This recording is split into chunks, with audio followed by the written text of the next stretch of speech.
ஆச்சி கொழுக்கட்டை மாவிற்கு கொழுக்கட்டை அச்சை கேட்டு வாங்குங்கள். வணக்கம். செய்திச் சுருக்கம். இந்தியாவுக்கு வழிகாட்டிய தலைவர் வாஜ்பாயை நினைவு கூர்ந்தார் மோடி.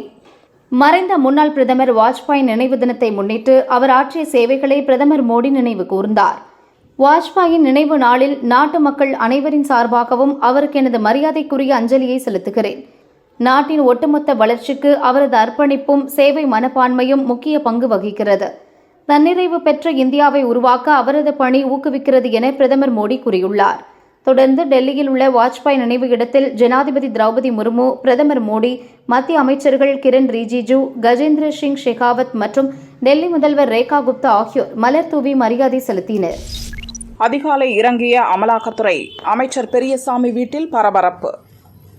ஊரக வளர்ச்சி அமைச்சர் பெரியசாமி வீட்டில் அமலாக்கத்துறை அதிகாரிகள் சோதனை நடத்தினர். திண்டுக்கல் மற்றும் சென்னையில் பெரியசாமி தொடர்புடைய இடங்களிலும் சோதனை நடக்கிறது. திண்டுக்கல் கோவிந்தாபுரம் துரைராஜ் நகரில் உள்ள அமைச்சர் பெரியசாமி வீடு, அதே பகுதியில் அசோக் நகர் வள்ளலார் நகரில் உள்ள அவரது மகள் இந்திராணி வீடு, சீலப்பாடியில் உள்ள பெரியசாமியின் மகனும் பழனி எம்எல்ஏவுமான செந்தில்குமார் வீடு உட்பட திண்டுக்கல்லில் 3 இடங்களில் அமலாக்கத்துறையினர் சோதனையில் ஈடுபட்டுள்ளனர். ரெய்டு நடக்கும் இடங்களில் சிஆர்பிஎஃப் போலீஸ் பாதுகாப்பு பணியில் ஈடுபட்டுள்ளனர். இதேபோல சென்னையில் கிரீன்ஸ் ரோட்டில் உள்ள அவரது வீடு, சேப்பாக்கத்தில் உள்ள எம்எல்ஏ விடுதியிலும் அமலாக்கத்துறை சோதனை நடக்கிறது. 8 பிரிவுகளாக பிரிந்து ரெய்டு நடத்தி வரும் அதிகாரிகள் அமைச்சர் பெரியசாமி அவரது மனைவி சுசீலாவிடம் அதிகாலையிலிருந்து 3 மணி நேரத்துக்கும் மேலாக விசாரணை நடத்தினர். இன்னும் கூடுதலாக சில இடங்களில் ரெய்டு நடத்தப்படும் எனவும் தெரியவந்துள்ளது. ஜார்க்கண்ட் கல்வி அமைச்சர் ராம்தாஸ் சோரன் காலமானார். ஜார்க்கண்ட் மாநில பள்ளி கல்வி அமைச்சர் ராம்தாஸ் சோரன் கட்சிலா தொகுதியிலிருந்து எம்எல்ஏவாக தேர்ந்தெடுக்கப்பட்டவர். சில நாட்களுக்கு முன் கீழே விழுந்ததில் தலையில் பலத்த காயம் ஏற்பட்டது. டெல்லியில் உள்ள தனியார் ஹாஸ்பிட்டலில் அட்மிட் செய்யப்பட்டார். அங்கு தீவிர சிகிச்சை அளிக்கப்பட்டது. ஆனாலும் முன்னேற்றம் ஏற்படவில்லை. நேற்று நள்ளிரவில் காலமானார். அவரது மறைவை ஜார்க்கண்ட் முதல்வர் ஹேமந்த் சோரன் உறுதிப்படுத்தினார். எங்களை விட்டுவிட்டு நீங்கள் இப்படி சென்றிருக்க கூடாது என்று சமூக வலைதளத்தில் பதிவிட்டுள்ளார். புட்டின் தலைக்கு மேல் சீறிய B-2 பாம்பர்ஸ் அமெரிக்காவில் கால்பட்டதும் பரபரப்பு. ட்ரம்ப் தந்த இன்ப அதிர்ச்சி, கேமராவில் சிக்கிய காட்சி.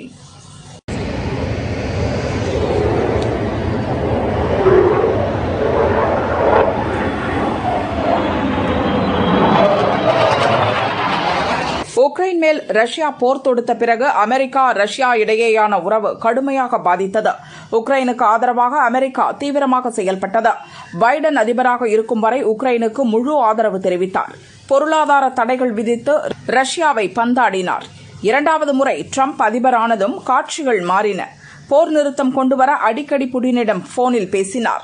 இதன் தொடர்ச்சியாக 2 அதிபர்களும் அமெரிக்காவின் அலாஸ்கா மாகாணம் ஆங்கிரேஜ் ராணுவ தளத்தில் சந்தித்தனர். முன்னதாக விமானத்தில் வந்திறங்கிய புட்டினுக்கு ட்ரம்ப் உற்சாக வரவேற்பு அளித்தார். 2 அதிபர்களும் ரன்வே பகுதியிலிருந்து பேசி சிரித்தபடி வெளியே நடந்து வந்து கொண்டிருந்தனர். அப்போது வானில் பெரிய இடிச்சத்தம் கேட்டது. ஒரு கணம் திடுக்கிட்ட புட்டின் சத்தம் வந்த திசையை பார்த்தார். உலகிலேயே சக்தி வாய்ந்த B-2 பாம்பர்ஸ் போர் விமானங்கள் சீறி பாய்ந்தன. திரும்ப வானத்தை பார்த்தார் புட்டின். உடனே மேலே பார்த்து கைத்தட்டிய ட்ரம்ப் தங்களுக்குத்தான் வரவேற்பு என்று புட்டினுக்கு சொன்னார். உடனே புட்டினும் நன்றி சொன்னார்.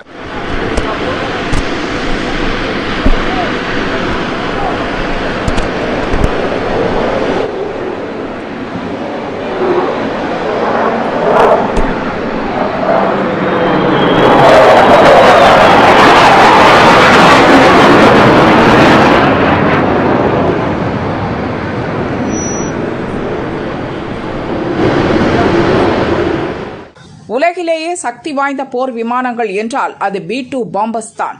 ஏவுகணைகள், அணு ஆயுதங்கள், சக்தி வாய்ந்த பங்கர் பஸ்டர் குண்டுகள் என சக்தி வாய்ந்த ஆயுதங்களை சுமந்து சென்று வீசக்கூடியது.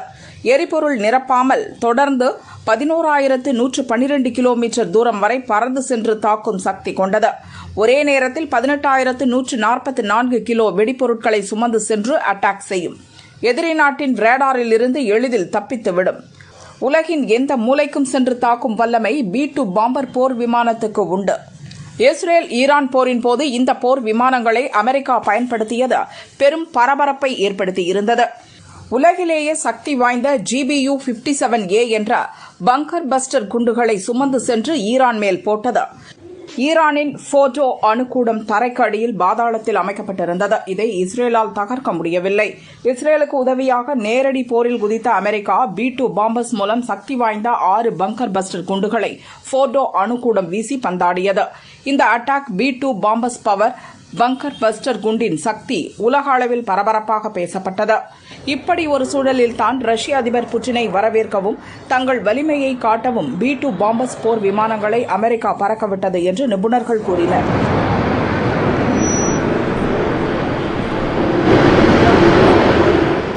உக்ரைன் போரை நிறுத்த முடியாது, ட்ரம்பை சந்தித்த புட்டின் சொன்னது. 2 வல்லரசு அதிபர்கள் சந்திப்பு, மூடிய ரூமில் பேசியது என்ன?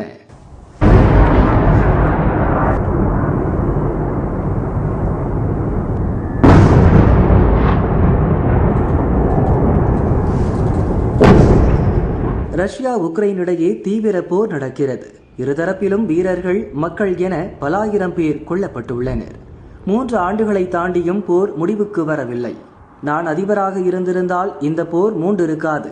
அதிபரானதும் போரை நிறுத்துவேன் என்று 2வது முறை தேர்தலில் போட்டியிடும் போதே ட்ரம்ப் சொல்லி வந்தார். தேர்தலில் வென்று 2வது முறை அதிபரானதும் ரஷ்ய அதிபர் புட்டினிடம் பலமுறை போனில் பேசினார். அதில் முன்னேற்றம் இருந்தாலும் போரை நிறுத்த புட்டின் முன்வரவில்லை. இதற்கிடையே புட்டினை நேரில் சந்தித்து பேச ட்ரம்ப் முடிவு செய்தார். இதற்கு புட்டினும் ஒப்புக்கொண்டார்.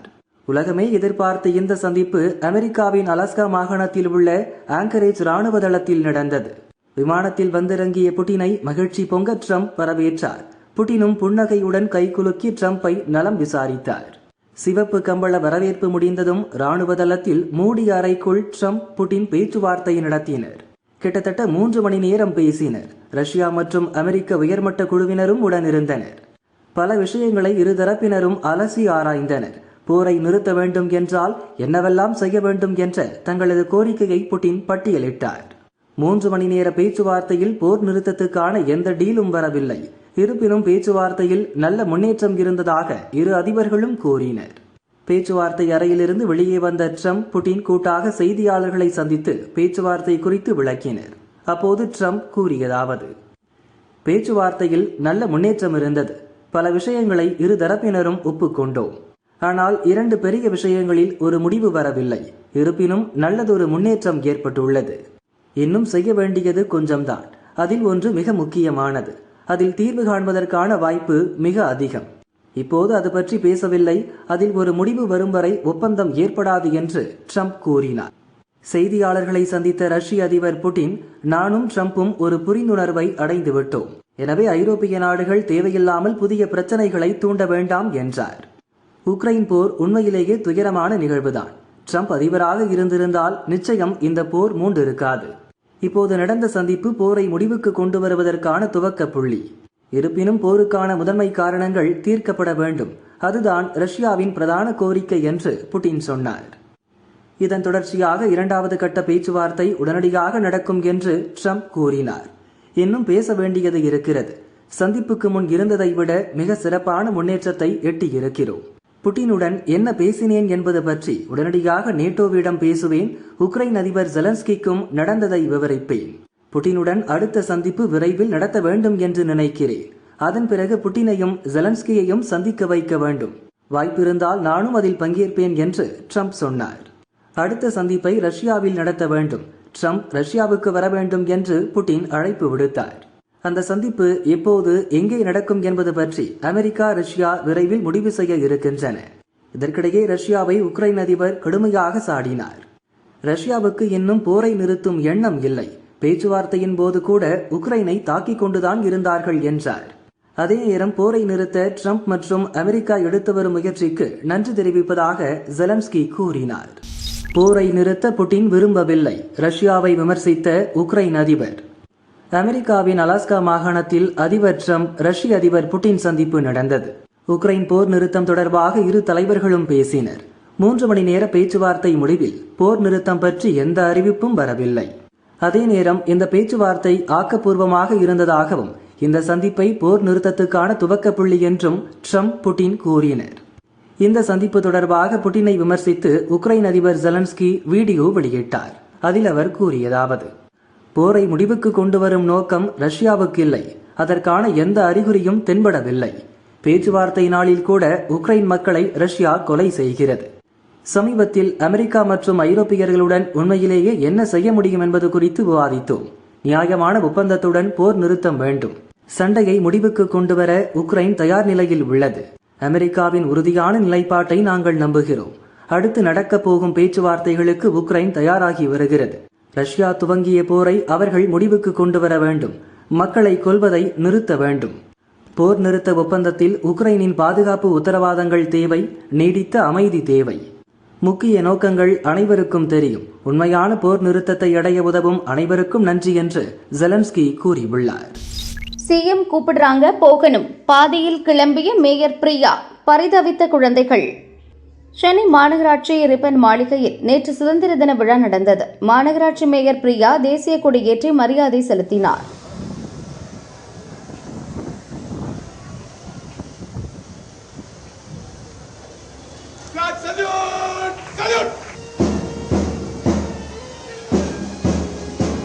தொடர்ந்து மாநகராட்சி பள்ளி மாணவ மாணவியர் கலை நிகழ்ச்சிகள் நடந்தன. விழா நடந்து கொண்டிருக்கும் போதே முதல்வர் வீட்டிற்கு செல்ல வேண்டும் என கூறிவிட்டு கிளம்பினார். முதல்வர் முகாம் அலுவலகத்திற்கு சென்றார். அங்கு தூய்மை பணியாளர்கள் முதல்வரை சந்திக்கும் நிகழ்ச்சியில் பங்கேற்றார். இதனால் பரிசு மற்றும் சான்றிதழ் வழங்கும் நிகழ்வு ஒத்திவைக்கப்பட்டது. 1.5 மணி நேரத்திற்கு பின் மேயர் பிரியா ரிப்பன் மாளிகை வந்தார். மீண்டும் சுதந்திர தின விழா துவங்கியது.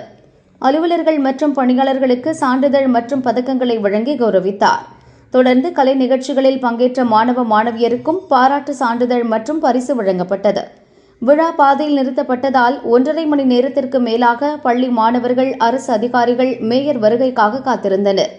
சுதந்திர தின விழாவை சாதாரண நிகழ்ச்சி போல் மேயர் நடத்தியது அனைத்து தரப்பினரிடமும் அதிர்ச்சியை ஏற்படுத்தியுள்ளது. இதுபோல கடந்த ஆண்டு அவர் குடியரசு தின விழாவில் மேயர் பிரியா மொபைல் போனில் பேசியபடி சான்றிதழ்களை வழங்கியது சர்ச்சை ஏற்படுத்தியது குறிப்பிடத்தக்கது. பிரசவ வலியால் துடித்த கர்ப்பிணிக்கு ஆட்டோவில் பிரசவம் பார்த்த போலீஸ். திருப்பூர் மாவட்டம் திருமுருகன்பூண்டி ரிங் ரோடு அருகே நேற்று இரவு போலீசார் வாகன சோதனையில் ஈடுபட்டிருந்தனர். இரவு 12 மணிக்கு அந்த வழியாக வந்த ஆட்டோ ஒன்றில் பெண் கதறி அழுதுள்ளார். நிறைமாத கர்ப்பிணியாக இருந்த அவரை இஎஸ்ஐ ஹாஸ்பிட்டல் அழைத்து செல்வதாக உடன் வந்தவர் கூறியுள்ளார். ஆனால் ஹாஸ்பிட்டல் போகும் முன்னரே பாதி குழந்தை வெளியே வந்த நிலையில் கர்ப்பிணி துடித்தார்.